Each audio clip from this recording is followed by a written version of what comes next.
اطفال نازنین سلام، امیدوار هستم صحت سلامت باشید. به درس نوتان به چینلتان خوش آمدین. امیدوار هستم چینلتان با دیگه دوستایتان شریک کنین. سابسکرایب و لایک فراموش نکنین. درس خود را باز هم شروع میکنیم به کلمه بسم الله الرحمن الرحیم. کلمه بسم الله الرحمن الرحیم قبل از هر کار نیک، قبل از درس خواندن، قبل از نان خوردن، قبل از خوابیدن و قبل از هر کار نیک فراموش نمی کنیم، چون ما شکر مسلمان هستیم. درس جدید ما درس 10 است. به درس 10 خوش آمدین.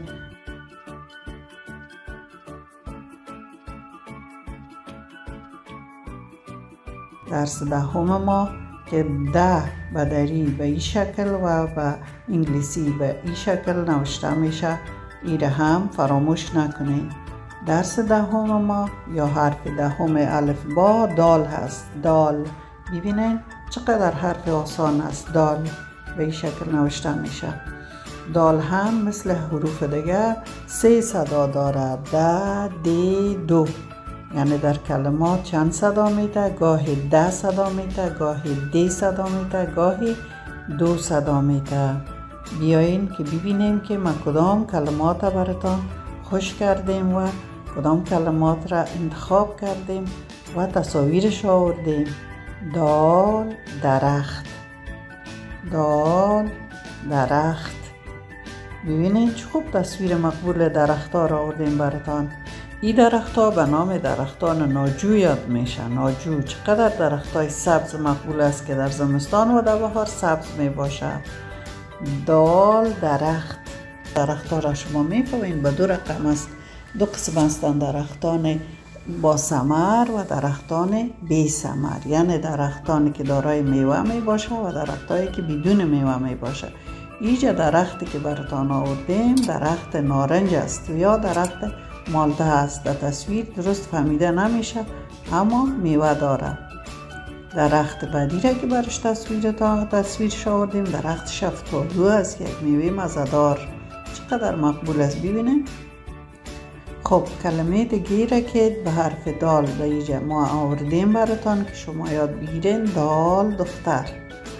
دال، دختر. اولین حرف کلمه دختر چی است؟ دال است.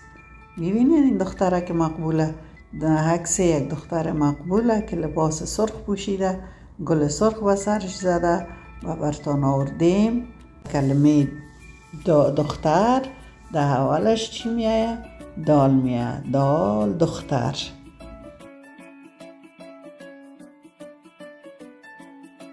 و اینجا 2 نفر از دخترها هست که حتما خوارکا هستن. خوارکلان مویای خوار خود را می بافه. در دختران هم دال میایه در شروع کلمه. دال، دختران.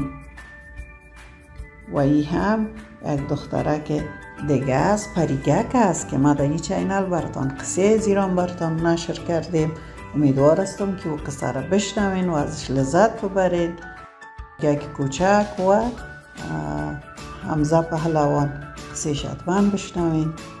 ببینم که باز دال در کدام کلمه آمده و ما کدام کلمه را براتان انتخاب کردیم. دال، داس. دال، داس. داس هم میشناسین؟ داس یک وسیله است که وقتی که گندم ها کشت شد، گندم ها رسید، پخته شد، بازور امراش درو میکنن.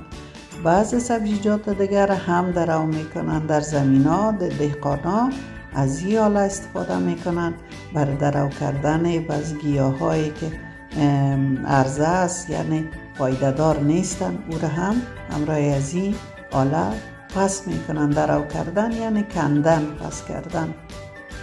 باز ببینم که برای دال کدام کلمه را براتان آوردیم. دال، دریا. دال، دریا. ببینید چی دریای مقبوله، چقدر آب فراوان داره. در افغانستان ما کشور عزیز ما دریاهای زیاد است به نامهای مختلف. دریای آمو، دریای کوکچه، دریای هلمند، دریای اباسین. دال، دریا. دریا آب فراوان داره. میبینم کلمه بعدی را که براتان انتخاب کردیم چی است؟ دال، دلده. دال دلده، یک خوردنی بسیار خوشمزه. ببینین در یه غوری چقدر مقبولی را دیزاین کردن. دلده از چی جور میشه؟ حتما خوردین انشالله. دلده از گندم میده پخته میشه مثل شوله. چهار طرفش ببینین چکه انداختن، در وسطش کوفته انداختن و بسیار مزه‌دار معلوم میشه. حالا میرسیم به ترانه حرف دال. دال دوستی، دال دوستی. ترانه‌ش میخوانیم. بیا که دوستی کنیم، شوخی و مستی کنیم، دوست عزیزک من، شوخک و دیگک من. باز برتان میخوانم. بیا که دوستی کنیم، شوخی و مستی کنیم، دوست عزیزک من، شوخک و دیگک من. حالا شما هم رایم یک جا بخوانیم. دال دوستی، دال دوستی. بیا که دوستی کنیم، شوخی و مستی کنیم، دوست عزیزک من، شوخک و دیگک من. بیا که دوستی کنیم، شوخی و مستی کنیم، دوست عزیزک من، شوخک و دیگک من. آفرین، بسیار مقبول خواندین، بسیار خوب خواندین. حالا رسید نوبت کار خانگی شما. شما یک صفحه از حرف دال در کتابچه‌های مقبولتان پاک صفحه نوشته کنین، به پدر جان و مادر جانتان نشان بدین که اشتباه نکرده باشین. دیگه وقت درستان پوره شد. خدا حافظ.